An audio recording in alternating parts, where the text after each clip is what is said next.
26장에 시작하면서 끝절까지를 살펴보면 예수님의 공적 가르치심을 다 마치고 나면서 이제 인류의 구속적 결정적인 십자가 사건으로 나아가는 거룩의 전환점이 발생하는 26장입니다. 주님이 당시에 어떤 심령으로 우리에게 교훈하시는지를 함께 묵상해 보기를 원합니다. 1절을 먼저 보시면 1절과 2절입니다. 예수께서 말씀을 다 마치시고 제자들에게 이르시되 너희가 아는 바와 같이 이틀이 지나면 유월절이라 인자가 십자가에 못 박히기 위하여 팔릴리라 하시더라. 예수께서는 모든 가르치심을 마치신 후에 제자들에게 다가올 구속의 때를 조용히 알리고 있습니다. 그러면서 유월절이 이틀 앞으로 다가왔다라고 상기를 시키고 있다고 볼 수 있습니다. 해마다 맞이하는 유월절이지만 이들이 잊고 있기 때문에 다시 이틀 뒤면 유월절이다라고 기억을 다시 한번 일깨우고 있습니다. 그 절기가 단순한 기념의 절기가 아니라 예수님께서 십자가에 달려서 죽으셔야 된다라는 그 절기가 유월절인 것을 다시 한번 제자들에게 상기를 시키고 또 제자들은 굉장히 위협적으로 느껴지는 그런 순간이 될 수 있습니다. 예수님은 십자가에서 죽으셔야만이 구원이 완성되기 때문에 꼭 해야 될 일인데 제자들은 지금 이틀 뒤면 당연히 하는 유월절 행사를 치러야 되겠다. 어쩌면 주일이니까 당연히 내가 교회 가야 되겠다. 이 마음 가지고는 안 된다라는 것이 바로 예수님께서 이틀 뒤면 유월절이다라는 것을 상기시키고 있습니다. 왜요? 예수님이 사람들의 손에 넘겨져서 팔리기 때문에 그렇습니다. 하나님의 뜻 안에서 결국 예수님께서는 모든 일들을 순조롭게 진행되어 가지만 사람들이 볼 때는 여러 가지 혼란과 혼돈이 있습니다. 자, 3절과 5절을 보시겠습니다. 그때에 대제사장들과 백성의 장로들이 가야바라 하는 대제사장의 관정에 모여 예수를 흉계로 잡아 죽이려고 의논하되 말하기를 밀란이 날까 하노니 명절에는 하지 말자 하더라. 그러나 같은 시간 대제사장들과 장로들은 가야바 관정에 모여서 마당에 모여서 그리고 관저에 모여가지고 그들이 하는 것은 예수님을 제거할 계획을 수립을 하고 있습니다. 누가 알면 안 되기 때문에 은밀한 중에 꾸미고 있습니다. 하나님을 섬겨야 할 지도자들이 오히려 하나님의 아들을 대적하는 이런 모습을 종교가 하고 있습니다. 교회라는 십자가를 달아놓고 예수님이 우리 죄를 짊어지고 죽으셨다라고 전가하는 교회에서 갖가지 악한 일들을 세상에서도 하지 못할 일들이 일어나고 있는 그 일들처럼 바로 종교 지도자들이 이런 은밀한 죄를 꾸미고 있습니다. 종교가 하나님과 단절될 때에 얼마나 악한 것이 되고 있는가. 역사를 보아서도 종교 전쟁이 얼마나 몇 차례나 있었습니까? 모두가 자기 이익을 위해서 하고 있습니다. 지금도 유가가 올라가고 여러 가지 경제적 위험 공포가 강대국의 이익 때문에 그렇다라는 것입니다. 그들은 정당한 재판이 아니라 흉계로 예수를 죽이려고 하는 이미 결론을 정해놔 놓고 그에 맞는 방법을 모색하고 있는 야비한 인간들의 모습, 사탄의 모습을 볼 수가 있습니다. 그러면서 하는 소리가 그들의 그 흉계가 어떻게 결론을 짓는가 하면 명절에는 하지 말자. 왜? 명절에 많은 사람들이 모여들기 때문에 밀란이 일어날까 하지 말자라고 이야기를 하고 있습니다. 정말 내 마음에는 이런 마음이 없습니까? 그들이 피하려고 하는 것은 바로 유월절이었어요.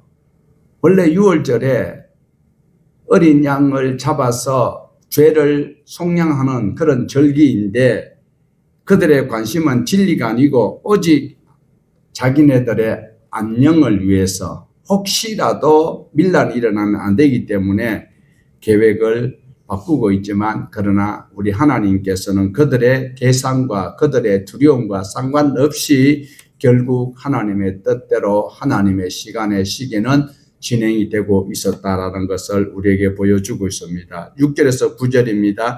예수께서 베다니 나와 자 집에 계실 때에 한 여자가 매우 귀한 향유 한 옥합을 가지고 나와서 식사하시는 예수의 머리에 부으니 제자들이 보고 분개하여 이르되 무슨 너희들로 이것을 허비하느냐 이것을 비싼 값에 팔아 가난한 자들에게 줄 수 있었겠도다 하거늘.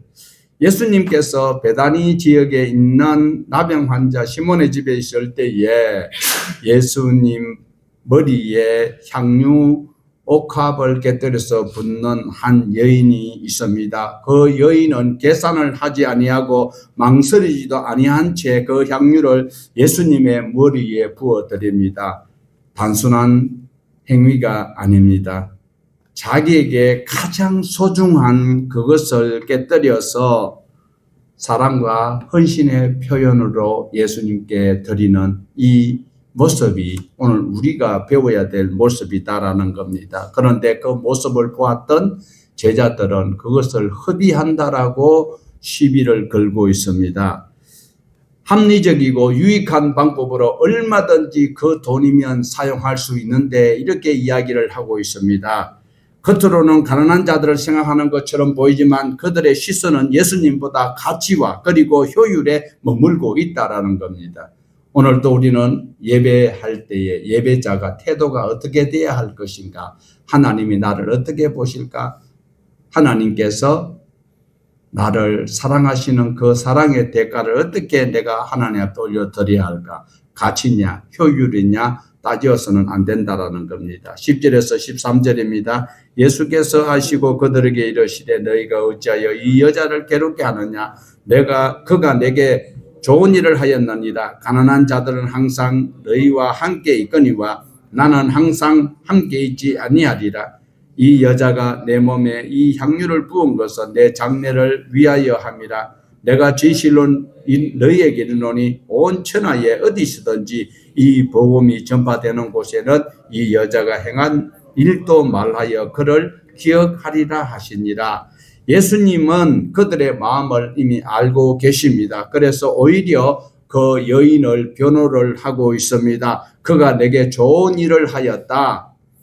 너희는 그 돈을 지금 네 중에서 훔쳐가려고 하는 사람이 한 사람 있잖아. 우리는 알고 있어요. 그러나 너희는 내게 아무것도 안 했지만 이 여자가 한 일은 잘한 것이다 라고 말하고 있습니다. 그 여인의 행동이 단순한 감정이 아니라 하나님의 뜻을 이루는 그 귀한 과정의 한 부분을 감당했다라는 것입니다. 그리고 이 향유의 부음이 예수님의 장례를 준비하는 그런 의미가 있다라고 예수님께서 말씀하십니다. 이 여인은 깨닫지 못하고 했을지라도 그녀의 사랑은 하나님의 구속 계획 속에서 귀하게 쓰임받는 도구가 되었다라는 겁니다. 보이려고 하는 것보다도 내가 습관적으로 그를 사랑하는 그 마음이 하나님께서는 귀하게 보시는 그런 모습을 보여주고 있습니다. 주님은 이 여인의 행위가 복음이 증거되는 곳곳마다 기억될 수 있도록 하라라고 말씀을 하고 있습니다. 참된 헌신은 결코 사라지지 않습니다. 하나님의 역사 속에 영원히 남게 된다는 사실입니다. 믿음, 소망, 사랑. 그 중에 제일은 무엇이라고요? 사랑입니다. 그러나 우리에게는 믿음이 무엇입니까? 과거에 일어났던 하나님께서 나를 사랑하여 주셔서 내가 예수님을 믿게 되었던 그것을 가지고 살아왔던 그 시간들이 지나간 그 시간이 바로 과거에 그게 믿음이었습니다. 그런데 그 믿음을 가지고 어떻게 해야 되는가? 믿음을 가지고 실천해야 되는 것은 나를 사랑해 주셨던 그 주님을 기억하면서 과거에서 현재의 사랑을 실천해 가는 거예요. 그런데 중요한 것은 사랑을 실천하는 것은 뭐 때문에 사랑을 실천해야 되는가? 다가올 미래가 있기 때문에 미래를 바라보는 그것이 바로 소망입니다. 그런데 실제로는 주님께서 믿음, 소망, 사랑 그 중에 제일은 사랑이라고 했는데 내가 살아있는 동안에 무엇을 했느냐가 중요하다라는 거예요. 진병이 효자 없다고. 처음에는 막 서로가 막 모시고 가고 얻고 가고 막 달려드는데 조금 지나가 봐요. 한 달쯤 되면 이제 요양병원에 처박아 여차. 그러고 누가 돈 더 많이 내나. 이것이 현실이에요. 그러니까 과거에는 자기가 부모님의 혜택을 입었는 것을 생각하고 있다가 지나가 버리는 것은 흘러간 시간이 과거가 되는 거예요. 그러나 과거의 그 믿음을 가지고 현재 사랑을 베풀며 살아갈 때에 나중에 주님께서 갚아주시고 주님께서 주시는 그 천국이 바로 소망이 되는데, 그 천국에 가면 무엇이 나에게 저울질을 하는데 당금질이 될 수 있는가 하면 사랑. 내가 믿음으로 살았느냐, 주님을 사랑했느냐, 물질을 사랑했느냐, 이것이 들통이 나게 되어 있다라는 것을 말씀하고 있습니다. 자, 우리 14절에서 16절입니다. 그때에 10줄 중에 하나인 가룟 유다라 하는 자가 대제사장들에게 가서 말하되 내가 예수를 너희에게 넘겨주리니 얼마나 주려느냐 하니 그들이 은 30을 달아 주거늘 그가 그때부터 예수를 넘겨줄 기회를 찾더라. 바로 그 순간에 12명이 있는데 그 중에서 다른 한 특별한 종자가 하나 있는데 그것이 바로 가룟 유다다라는 것입니다. 가룟 유다는 대제사장들에게 나가서 내가 예수를 너희들에게 넘겨줄 텐데 내게 뭐 어떤 것을 주겠느냐, 은 30 줄게. 예수님의 몸값이 은 30밖에 안 되었다라는 겁니다. 은 30을 받는 이 장면 속에 우리는 기억을 해보아야 합니다. 조금 전에는 한편에서는 평생 자기가 준비해놨던 그 향유 옥합을 깨뜨려서 예수님 앞에 드리는 그런 선한 헌신자가 있는가 하면, 주님을 모시고 따라다니던 인간 중에서도 교회에 다니면서도 교회에서 뭘 빼먹을 것 없나 하는 이 못된 이 가룟 유다 같은 인간들이 내가 아닌지를 살펴보아야 합니다. 이 은 30을 주님을 팔아먹기 위한 이런 수단으로 삼고 있는 이것이, 이처럼 같은 자리에 같은 시간에 있어도 하나님의 말씀을 귀하게 여기는 인간이 있는가 하면 하나님의 말씀을 귓등으로 접고 시간만 때우는 인간이 있다라는 것입니다. 인간의 마음은 전혀 다른 방향으로 나갈 때에 영원한 생명과 영원한 멸망의 길로 선택할 수밖에 없습니다. 천국과 지옥은 내가 선택하는 것입니다.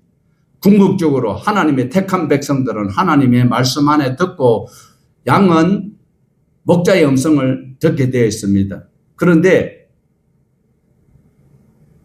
신학적으로 여러 가지 문제가 있을 수 있지만 선악을 알게 할 때 따먹고 안 따먹고는 사람의 선택이었습니다. 중요한 것은 사랑은 자신을 드리지만 탐욕은 주님을 이용한다는 것입니다. 종교를 이용한다는 것입니다. 입술로는 주여 주여 하면서도 자기 마음속에 자기 이익을 챙기려고 하는 이 악한 생각은 십자가에 못 박는 그 일에 우선해야 합니다.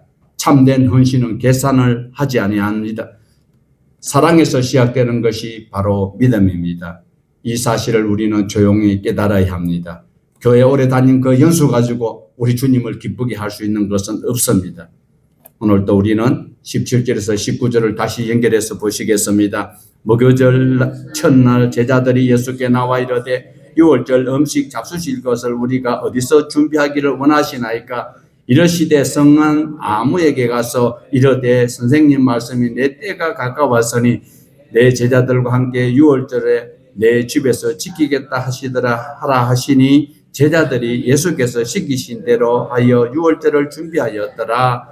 무교절의 첫날 곧 유월절 어린 양을 준비해야 하는 시점에 제자들이 예수님에게 나와서 묻습니다. 우리가 어디서 유월절 식사를 준비해야 되는데 하기를 원하십니까? 하니까 이미 예수님께서는 예약이 다 되어 있는 것 같습니다.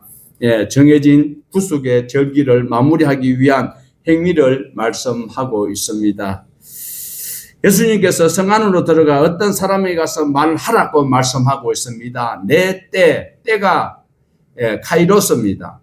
시간 그리고 시점, 그리고 우리는 그 카이로스를 이용하여서 크로로스를 잘 활용할 수 있는 은혜도 있어야 합니다. 이 때는 단순의 시간이 아니고 단순의 날이 아니고 하나님께서 정해놓은 그 구속의 결정적인 순간입니다. 이것이 바로 십자가 사건을 성취시키는 그 때가 카이로스였습니다. 예수님께서 주도적으로 자신의 죽음을 향하여 스스로 나가고 있습니다. 제자들의 말씀을 통하여서 우리가 볼 수 있는 것은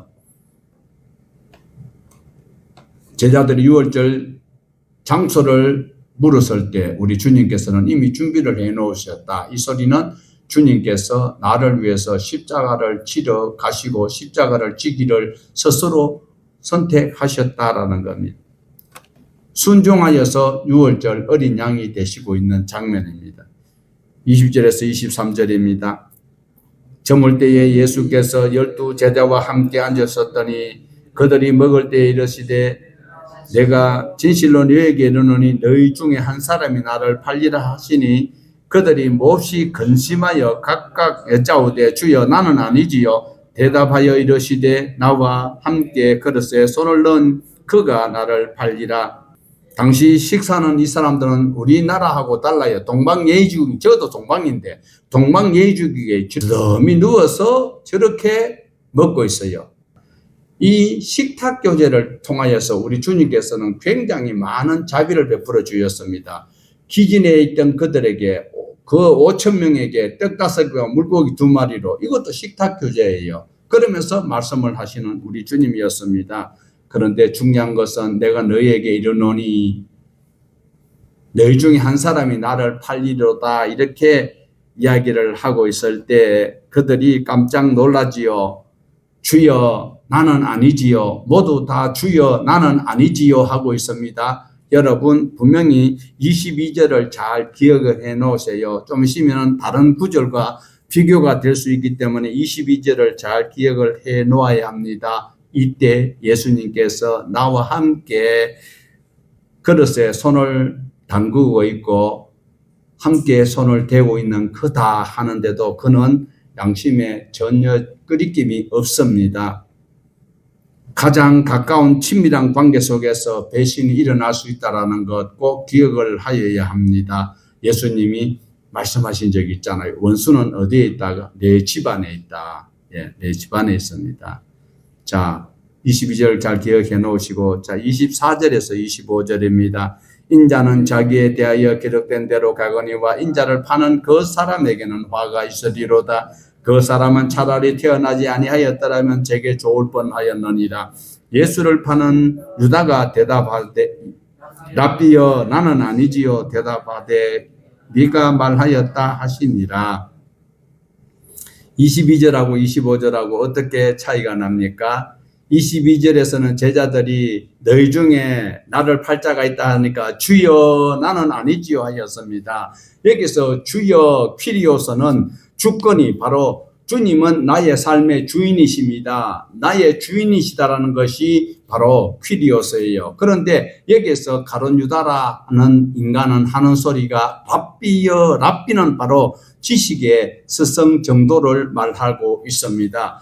동일한 장소에 있고 동일하게 12명의 선택받은 자였지만 우리 주님 앞에 부르는 마음과 태도가 달라졌다라는 겁니다. 여러분 예수님을 어떤 분으로 믿고 있습니까? 나의 주님으로 믿고 있습니까? 랍비로 믿고 있습니까? 가룟 유다는 바로 마음은 아니었던 것을 볼 수가 있습니다.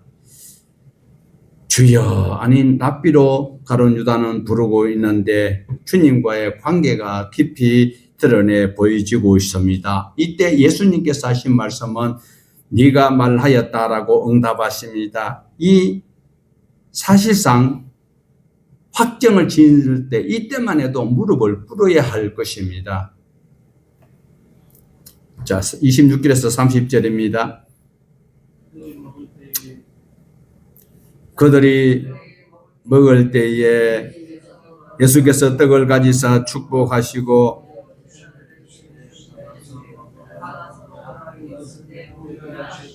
또 잔을 가지사 감사 기도하시고 그들에게 주시며 이르시되 너희가 다 이것을 마시라. 이것은 죄 사함을 받게 하려고 많은 사람을 위하여 흘리는 바 나의 피 곧 언약의 피니라. 그러나 너희에게 이르노니 내가 포도나무에서 난 것을 이제부터 내 아버지의 나라에서 새 것으로 너희와 함께 마시는 날까지 마시지 아니하시리라. 이에 그들이 찬미하고 감람산으로 나아가니라. 자, 식사 중에 예수님께서 아까 이제 12명이 이래 우리가 성찬식 할 때 뭐 그림은 많이 있습니다. 줄러름이 이래 둘러 앉아가 있고 기대해서 이렇게 먹고 있는 그들의 풍습 따라서 하고 있을 때에 이미 가룟 유다에게 너가 나를 팔 사람이다라고 인식을 심어 주었는데도 깨닫지 못하고 있습니다. 아닙니다. 뻔뻔하게 있습니다. 자, 여러분이 아니기를 원합니다. 신앙생활을 똑바로 해야 하나님 앞에 영광을 돌릴 수 있습니다. 신앙생활 잘 해야 됩니까? 신앙생활 바로 해야 합니까? 그것도 혼돈한 사람들이 있어요. 예수님께서 이제 떡을 가지사 주님께서 축복을 하신 후에 떼어서 제자들에게 주시면서 하시는 말씀은 받아라, 받아 먹어라. 이것은 내 몸이다. 그리고 이 몸은 그냥 간단한 몸은 아니다라는 것입니다. 바로 우리 주님께서 살을 찢어서 주시는 그 몸을 말씀하고 있습니다. 그리고 두 번째로는 또 잔을 가지사 축사하시고 감사하시면서 너희 모두 이것을 마셔라. 이것은 많은 사람을 위하여 흘려지는 나의 피, 곧 언약의 피다. 이어서 흘려진다라는 것은 저절로 흘러가는 것이 아니라 찢겨져서 쏟아져 나오는 장면을 말하고 있습니다. 희생의 피가 나올 것을 말씀을 하고 있어요. 그리고 언약의 피라고 말씀하시는데 언약의 피라는 것은 출애굽기 24장 8절에 보면 이때 구약이거든요. 구약이 옛날에 언약 맺었던 그것이 구약이에요. 그것이 언약의 피입니다. 출애굽기 24장 8절에 모세가 뿌렸던 그 언약의 피를 말씀하고 있습니다. 예수님께서는 이제 새로운 언약을 세우는 것이 신약이지요. 이 피는 죄사함이 목적이며 구속을 핵심으로 다루고 있는 말씀입니다. 마지막으로 예수님께서는 이제부터 아버지의 나라에서 새 것으로 너희와 함께 마시는 날까지 포도나무 열매를 마시지 않겠다. 현재 고난 이후에 완성된 종말의 장치에는 하나님의 나라가 완성될 때는 이런 것이 없다라는 것을 말씀하고 있습니다. 그러면서 예수님께서 감람산으로 찬미를 부르고 올라가셨어요. 그래서 지금도 항상 성찬식을 끝나고 이 구절을 꼭 마지막 때 읽습니다. 예수님께서 찬송을 하시면서 올라가셨다라고 부르고 있습니다. 중요한 것은 이 구절 속에서는 같은 식탁에 앉아 있다 할지라도 배신할 인간이 있다. 조심해야 된다. 인간과 끝까지 사랑하시는 주님의 은혜가 이 식탁의 자리에 배설되고 있지만 배신자도 꼭 있다라는 겁니다. 그리고 그 은혜는 오늘 우리 모두를 초대하였습니다. 그 사랑 안에 들어오라고 부르고 있는데 나는 배반자가 안 될 수 있기를 힘을 써야 할 것입니다. 31절에서 35절까지 보십시다. 그때에 예수께서 제자들에게 이르시되 오늘 밤에 너희가 다 나를 버리리라 기록된 바 내가 목자를 치리니 양의 떼가 흩어지리라 하였느니라. 그러나 내가 살아난 후에 너희보다 먼저 갈릴리로 가리라. 베드로가 대답하여 이르되 모두 주를 버릴지라도 나는 결코 버리지 않겠나이다. 예수께서 이르시되 내가 진실로 네게 이르노니 오늘 밤 닭 울기 전에 네가 3번 나를 부인하리라. 베드로가 이르되 내가 주와 함께 죽을지언정 주를 부인하지 않겠나이다 하고 모든 제자도 그와 같이 말하니라. 예수님은 십자가를 앞둔 밤에 제자들에게 오늘 밤에 너희가 다 나를 버리리라 라고 말씀하십니다. 이것은 단순한 예측이 아니라 이미 기록되어 있는 말씀이 성취되는 하나님의 계획 속에 있었던 것입니다. 그러나 주님은 우리에게 절망적인 말씀으로 마무리를 짓는 것이 아닙니다. 내가 살아난 후에 너희보다 먼저 갈릴리로 갈 것이다. 아니, 오늘 밤에 내가 잡혀가서 죽을 것인데 이 소리거든요. 그런데 내가 다시 살아나서 어떻게 갈릴리로 내가 먼저 갈 테니까 거기서 만나자 이 소리입니다. 넘어질 제자들에게 회복의 기회를 허락하시는 사랑의 메시지를 우리 주님께서는 주고 있습니다. 죽으러 가시면서도 죽으시면서도 끝까지 사랑을 버리지 아니하시는 우리 주님을 여기서 만나볼 수 있어야 합니다. 베드로는 진심으로 주님을 얼마나 사랑했는지 모릅니다. 나는 결코 버리지 않겠다라는 결단을 합니다. 이 결단은 절대 가식이나 거짓이 아닙니다. 정말 자기는 주님을 위해서 목숨을 바치려고 했는 것이 사실입니다. 다른 제자들도 같은 고백을 하고 있습니다. 그렇지만 우리 주님께서는 연약한 인간을 아시기 때문에 베드로가 닭 울기 전에 네가 나를 3번 부인하리라. 우리의 신앙은 내 결심 위에 세워질 수 있는 것이 아니다. 내가 아무리 결단해도 주님께서 붙들어 주시지 아니하면 그 결심이 허사가 될 수밖에 없다라는 거 기억을 하셔야 합니다. 나는 넘어질 수밖에 없는 존재이지만 주님은 그런 우리를 버리지 아니하시는 것 꼭 기억을 하여야 합니다. 예수님께서 베드로에게 어디 위에 교회를 세운다고 했습니까? 반석 위에 세운다고 했습니다. 예수님이 우리를 붙들어 주셔야만이 가능한 것입니다. 이 말씀은 분명히 우리에게 말씀해 주고 있습니다. 우리의 소망은 내 의지나 열심에 있는 것이 아닙니다. 결코 변치 않는 예수님의 그 사랑과 그 은혜 속에 결실되어져 가는 것을 꼭 기억을 하시고 교만될 거 없다니까요. 내가 어떻게 막 믿음 좋은 것 같이 그래. 믿음은 순식간에 베드로 봐요. 베드로가 믿음 없습니까? 믿음 베드로만큼 있는 사람이 누가 있어요?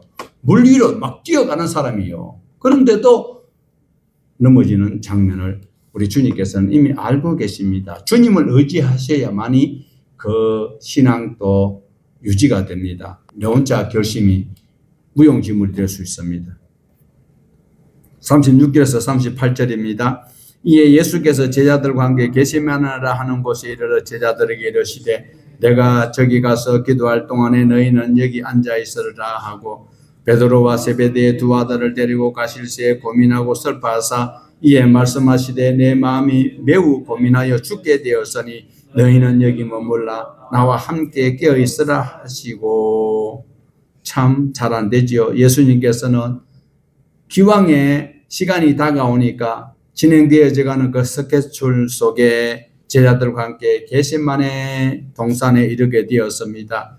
그리고 잠시 떨어져 기도하기 위해서 그들과 사이를 두고 머물게 하였는데 베드로와 두 제자를 데리고 더 깊은 곳에 가서 이미 12명을 데리고 갔지만 12명 중에서 3명을 자출하여서 데리고 가서 그리고 예수님께서 기도하는 처소와는 조금 더 멀리 떨어져 있는 이런 장면에 있습니다. 이때에 솔직한 예수님의 심령, 100% 하나님의 심령이 100% 하나님이신 예수님이 아니라 100% 인간이신 예수님의 인간적 심령이 바로 내 마음이 매우 고민하여 죽게 되었다라고 하실 만큼 십자가 형틀은 무서운 것이었습니다.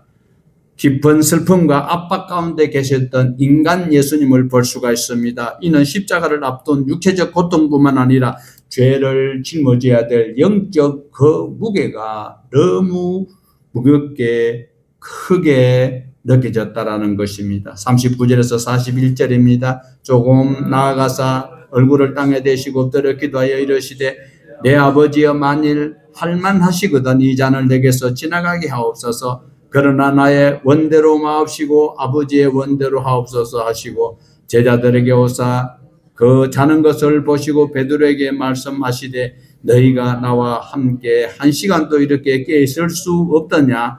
시험에 들지 않게 깨어 기도하라.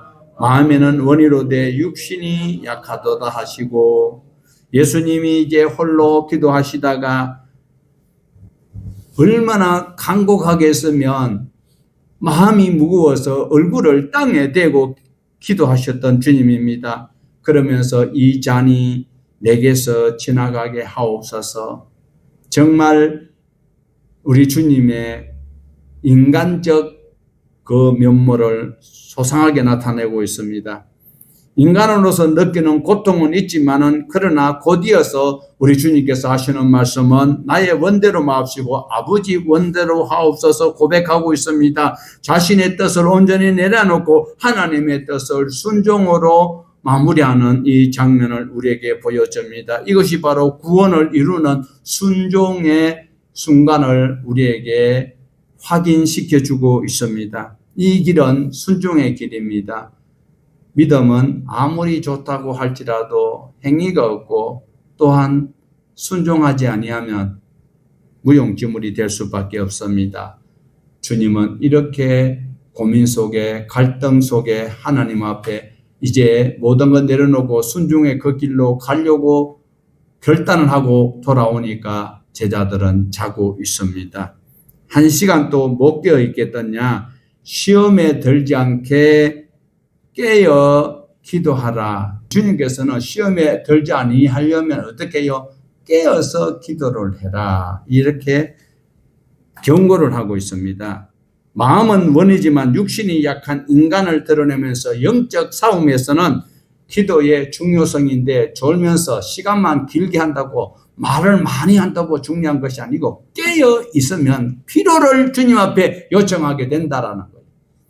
무조건 중언부언 기도 많이 하면 지도 못 알아듣고 남도 못 알아듣는 사이다 콜라 해서는 안 된다라는 겁니다. 42절에서 46절 다시 두 번째 나아가 기도하여 이르시되 내 아버지여 만일 내가 마시지 않고는 이 잔이 내게서 지나갈 수 없거든 아버지의 원대로 하기를 원하나이다 하시고 다시 오사 보신즉 그들이 자니 이는 그들의 눈이 피곤함이로라. 또 그들을 두시고 나아가 세 번째 같은 말씀으로 기도하신 후 이제 제자들에게 오사 이르시되 이제는 자고 쉬라. 보라 때가 가까이 왔으니 인자가 죄인의 손에 팔리느니라. 일어나라 함께 가자. 보라 나를 파는 자가 가까이 왔느니라. 예수님은 같은 기도를 3번 반복하여 기도하셨습니다. 점점 분명한 기도는 주님께 자신의 뜻을 맡기는 장면이 우리에게 신앙으로 보여지고 있습니다. 이 갈등 속에 시작된 기도가 결국은 완전한 순종으로 귀결되고 있습니다. 우리의 기도도 이럴 수 있습니다. 내가 어떠한 목적이 있었어요. 그 목적을 이루기 위해서 기도를 합니다. 그러면 처음에는 그 목적을 이루기 위한 여러 가지 걸림돌이 있어요. 그러나 나는 목숨을 다하고 뜻을 다하여 이 목적을 꼭 이루어야 됩니다. 주님 해 주셔야 됩니다. 막 이렇게 갈등 속에 기도하다가 나중에는 주님 그거 아니어도 주님께서 하시는 일은 다 선하십니다. 무엇이든지 하시겠습니다. 그러면 내가 갈등 속에 그 가지려고 했던 그 갈등이 지나가고 이제는 훨씬 적은 것이라도 그것에 내가 하나님의 뜻이라면 순종하겠습니다. 이것이 우리의 신앙의 규결이 되어야 된다라는 주님께서는 딱 결단을 하시고 난 다음에 이제는 어떻게 해요? 때가 가까웠다고 하시면서 일어나라. 나는 이제 십자가의 그 길로 가기로 결단하였노라. 우리 주님의 담대함 속에 이 장면이 우리에게 큰 교훈을 주고 있습니다. 구원의 역사는 고통이 없는 길이 아니다라는 겁니다. 눈물과 기도 자리에서 이루어지는 것이 바로 구원의 열매인 것입니다. 우리 주님께서 눈물로 기도하셨고 우리 주님께서 고통 속에서 간구하시면서 그 뜻이 할 수만 있으면 안 이루어져 자기에게 없었으면 좋겠다라는 이런 3번째 그 기도가 결국은 순종으로 하나님께는 영광을 돌리고 우리에게는 영생을 얻을 수 있는 십자가의 사랑을 볼 수가 있습니다. 하나님의 뜻을 선택하는데 금방금방 우리가 선택하기는 여간 어려운 일이 아니다라는 것입니다. 우리의 연약함 속에서도 깨어서 기도할 때에 하나님의 뜻을 쫓아서 가는 그것이 올바른 성도의 신앙의 태도입니다. 기도하면서도 내 욕심이 있어서 이것을 내가 안 놓으려고 하면 야곱처럼 130년 동안 쥐고 있으면 되는 일이 없어. 그런데 그것을 베냐민을 내놓을 때 모두가 다 살게 되는 거예요. 47절에서 50절입니다. 말씀하실 때 12 중 하나인 유다가 왔는데 대제사장들과 장로의 백성들의 큰 무리가 칼과 몽치를 가지고 그와 함께 하였더라. 예수를 파는 자가 그들에게 군호를 짜 이르되 내가 입맞추는 거인이 그를 잡으라 한지라. 곧 예수께 나와 랍비여 안녕하시옵나이까 하고 입을 맞추니 예수께서 이르시되 친구여 네가 무엇을 하려고 왔는지 행하라 하신대.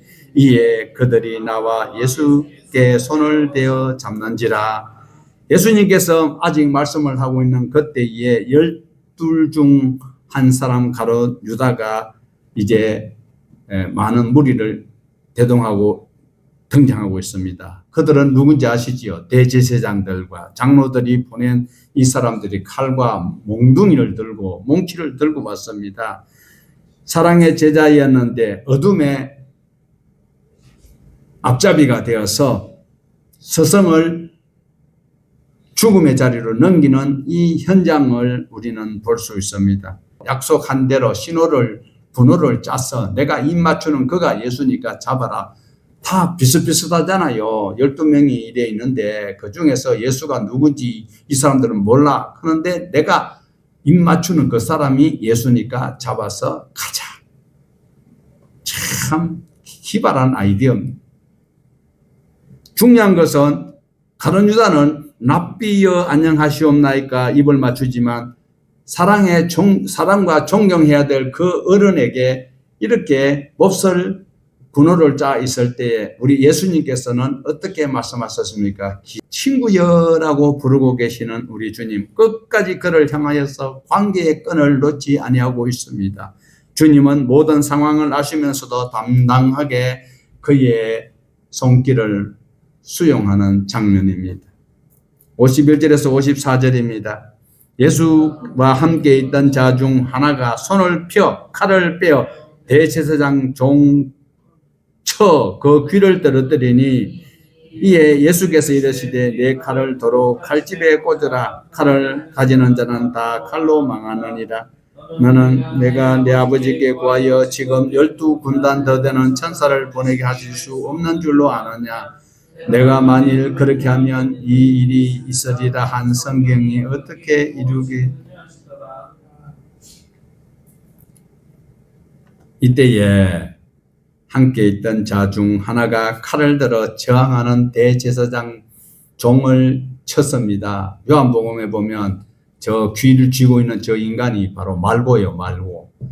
베드로가 말고의 길을 내리쳤습니다. 그러나 예수님은 즉각 그 행동을 제지하십니다. 칼을 가지는 자는 칼로 망한다라고 말씀하십니다. 주님의 나라는 폭력으로 되는 것이 아닙니다. 예수 믿는 사람들이 떼거리를 모아가지고 광화문에서 광지되는 것, 여기서 예수님께서 하라는지 하지 말라는 건지를 분명히 볼 수 있어야 됩니다.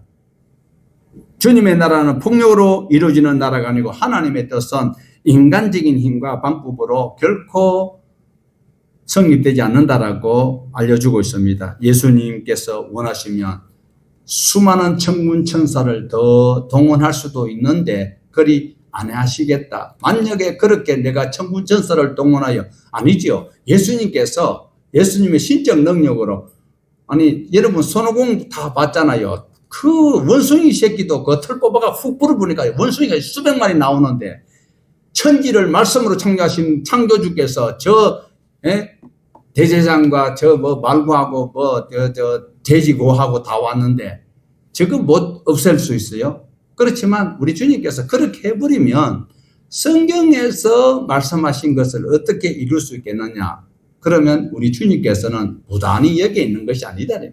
성경대로 오셨고 성경대로 고난당하시고 성경대로 죽으시고 성경대로 살아나시고 성경대로 다시 우리를 데리러 오실 분이 누구다? 믿습니까? 정말입니까?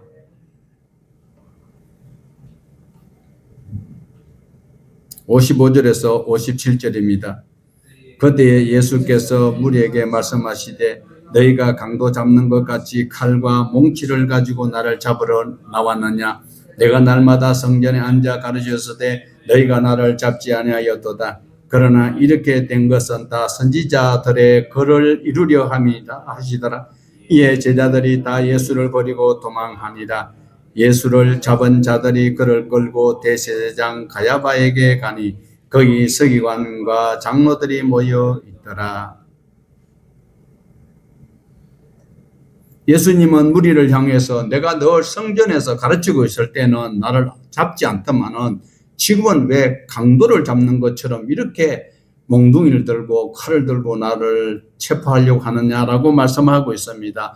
그러시면서 하시는 말씀은 이 모든 일이 선지자의 글에 있는 것을 이루려 함이라라고 말씀하고 있습니다. 기가 막히잖아요. 딴 때는 예수님이 배 타고 풍랑이는 바다 위로 걸어가는 거는 그거하고 상관없이 지금 구속을 이루기 위해서 일어나는 이 일들은 이미 구약 성경에 다 예언이 되어 있었다라는 것을 우리에게 보여주고 있습니다. 지금 일어나는 사건은 하나님의 말씀 안에서 이루어지려고 하고 있다라고 선언하고 있습니다. 중요한 것은 제자들이 다 도망가 버렸다라는 겁니다. 그토록 장담하였던 사랑하는 제자들이 위기의 순간에 다 흩어졌습니다. 예수님은 홀로 체포당하셔서 대제사장 가야바에게 끌려가고 있는 장면입니다. 인간은 쉽게 배신하고 두려움에 무너지지만 주님은 끝까지 흔들림 없이 하나님의 뜻을 이루어가고 있습니다. 오늘 제목처럼 배신 속에서도 신실하신 예수 그리스도 나를 살리시기 위해서 변명하지 아니하시는 저 거룩한 장면과 우리 주님의 모습 꼭 기억을 하여야 합니다. 어둠이 가장 짙은 순간에 하나님의 구원의 역사는 멈추지 아니하고 계속 진행되고 오히려 가장 선명하게 우리를 선택하여서 하나님의 나라로 인도해 주실 것을 증언하고 있습니다. 57절에서 61절입니다. 예수를 잡은 자들이 그를 끌고 대제사장 가야바에게로 가니 거기 서기관과 장로들이 모여 있더라. 베드로가 멀찍이 예수를 따라 집들 안에 가서 그 결말을 보려고 안에 들어가니 대제사장들과 온 공회가 예수를 죽이려고 그를 칠 증거를 찾으매 거짓 증인이 많이 나왔으나 얻지 못하니 후에 두 사람이 와서 이르되 이 사람이 만일 말한 만에 성전을 지을 수 있다 하더라 하니. 자, 예수님께서 체포가 되어서 가야바 뜰에 있습니다. 이때에 많은 증인이 있는데 그 증인들은 일부러 자기네들이 세우기 때문에 이 사람 이 말하고 저 사람 저 말하고 안 되는 거예요. 그런데 최종적으로 실제로 예수님께서 하신 말씀이 있었던 것은 사실이잖아요. 이 성전은 헐라 사흘 만에 다시 세우리라 하신 것은 예수님 자신을 가르쳐서 하신 말씀인데 이 사람들은 문자적으로 그대로 보고 있어요. 그런데 중요한 것은 오늘날도 많은 기독도들이 성경을 읽어요. 똑같이 예수님께서 하신 말씀을 읽었는데 그것을 어떻게 이용하느냐에 따라서 어떻게 사회 사람들에게 표현하느냐에 따라서 예수님이 용을 얻어잡수 수 십자가에 못 박히는 사형 언도를 받을 수 있는 문자로 만들어버린다라는.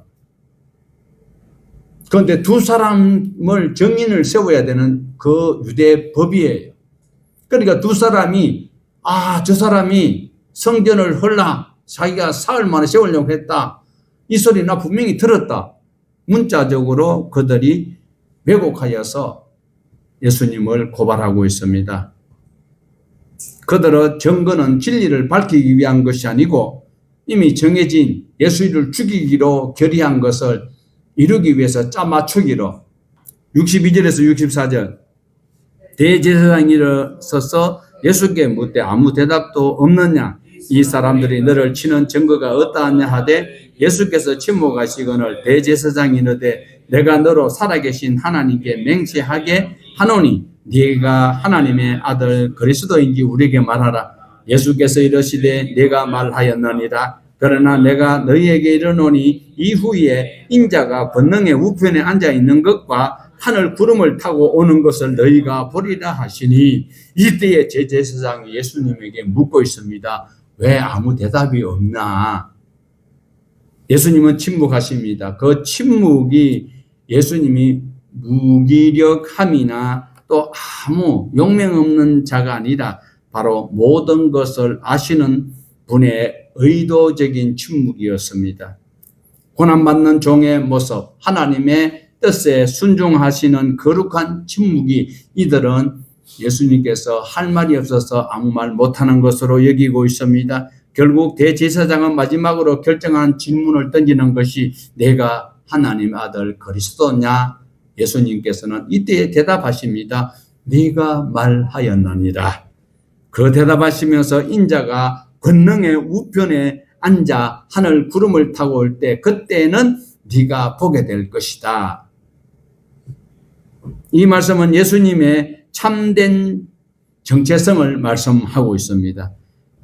지금은 고난받는 종으로 있지만 동시에 영광의 심판주로 너도 나한테 심판을 받아야 될 한 사람 피고인이다라는 것을 말씀하고 있으면서 우리 주님은 곧 메시아, 오실 메시아임을 드러내고 있는 선언이다라는 겁니다.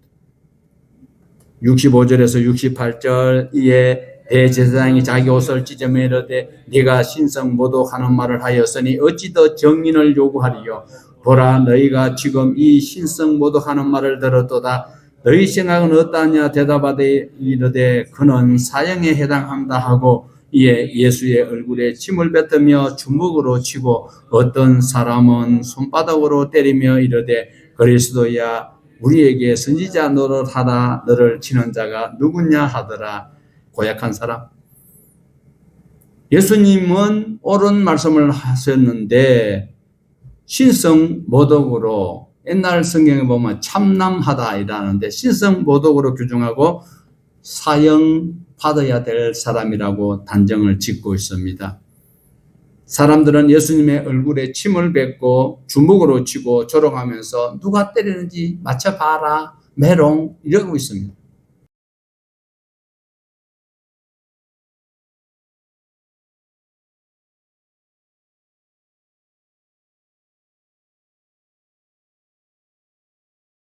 인간의 악함이 극에 달하는 장면이 여기서 보여지고 있어요. 그러나 이 가운데 예수님께서는 절대로 흔들리지 않고 침묵으로 견디시며 끝까지 십자가가 있는 그 곳을 향하여 시간을 하나님 앞에 드리고 있습니다. 사람들은 진리를 왜곡하고 의인을 정죄했지만 불의한 재판관조차도 하나님의 구속의 계획에 가까이 자기가 부조하고 있다는 사실을 모르고 예수님을 골탕 먹이는 그 일에 열을 내고 있는 장면입니다. 우리는 이 본문의 말씀이 굉장히 깨달음을 주고 있습니다. 인간은 진리를 외면하고 거짓으로 판단할 수 있지만 하나님은 그 모든 상황 속에서도 우리 예수님은 하나님이신데도 아버지의 뜻을 굽히지 않으셨고 결국은 그 뜻을 이루셨다라는 겁니다. 예수님의 침묵은 패배가 아니라 우리를 위한 구원의 승리였습니다. 우리는 과연 진리편에 서 있는가? 아니면 내 자신의 이해와 판단으로 예수를 판단하고 있는가? 고난 속에서도 하나님의 뜻을 따르는 주님을 바라보기를 원하고 있는 것인가? 아니면 오늘도 나는 시간만 때우는 한 사람인가를 살펴보아야 합니다. 69절에서 75절입니다. 베드로가 바깥들에 앉았더니 한 여종이 나와 이르되 너도 갈릴리 사람 예수와 함께 있었도다 하거늘 베드로가 모든 사람 앞에서 부인하여 이르되 나는 내가 무슨 말을 하는지 알지 못하겠노라 하며 앞문까지 나가니 다른 여종이 그를 보고 거기에 있는 사람들에게 말하되 이 사람은 나사렛 예수와 함께 있었도다 하며 베드로가 맹세하고 또 부인하여 이르되 나는 그 사람을 알지 못하노라 하더라. 조금 후에 곁에 섰던 사람이 나와 베드로에게 이르되 너도 진실로 그 도당이다. 내 말소리가 너를 표명한다 하거늘 그가 저주하며 맹세하여 이르되 나는 그 사람을 알지 못하노라 하니 곧 닭이 울더라. 이에 베드로가 예수의 말씀에 닭 울기 전에 네가 3번 나를 부인하리라 하심이 생각나서 바깥에 나가 심히 통곡하느니라. 베드로는 예수님을 따라서 대제사장 뜰까지는 따라왔는데 더 이상 주님의 가까이는 가지 아니하고 있습니다. 주님 곁에 담대히 서지 못하고 있습니다. 사람들 사이에 끼어서 불을 쬐고 있습니다. 주님을 따르고자 하는 마음은 있었지만 그 내면의 두려움이 너무 커서 그러하지 못하고 하찮은 작은 여자 소녀가 하는 소리에도 화들짝 놀라서 나는 그를 모른다라고.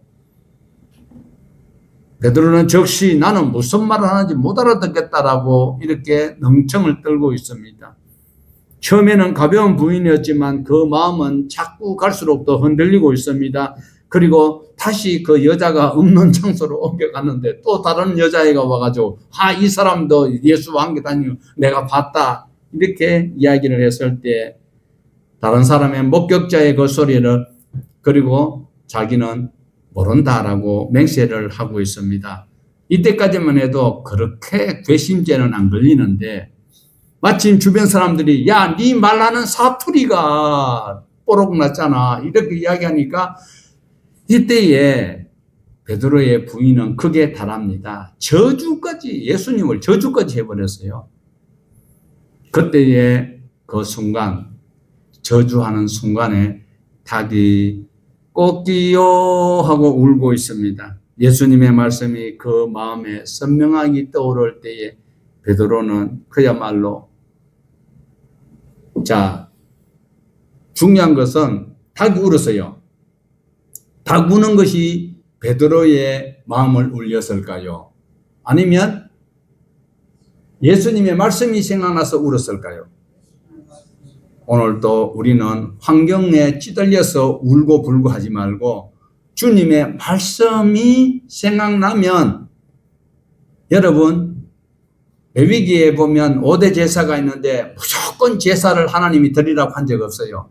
내가 죄를 지었는 것이 부지 중에 그것도 내가 고의로 저 사람 죽여야 되겠다 죽여놔 놓고 그건 안 돼요. 그건 죽어야 돼. 그런데 자기 죄가 생각나면 그때 주님 앞에 제사를 드리는 거예요. 베드로가 주님을 모른다고 점점 부인 강도가 세워지다가 저주까지 하고 나니까 닭이 울어서 그때에 예수님께서 하신 말씀이 생각나서 베드로가 울고 있습니다. 우리 주님께서는 이미 베드로의 연약함을 알고 계셨습니다. 그러나 베드로가 흘리는 그 눈물은 단순히 후회하는 눈물이 아니라 정말 연약하여서 자기가 진정한 돌이키는 그 회개의 눈물을 우리 주님께서는 알고 계셨습니다. 그리고 베드로를 버리지 아니하시고 다시 세우실 계획을 하고 계셨던 주님. 요한복음 21장에 보면 그에게 사명을 다시 부여하시는 우리 사랑의 주님을 볼 수 있습니다.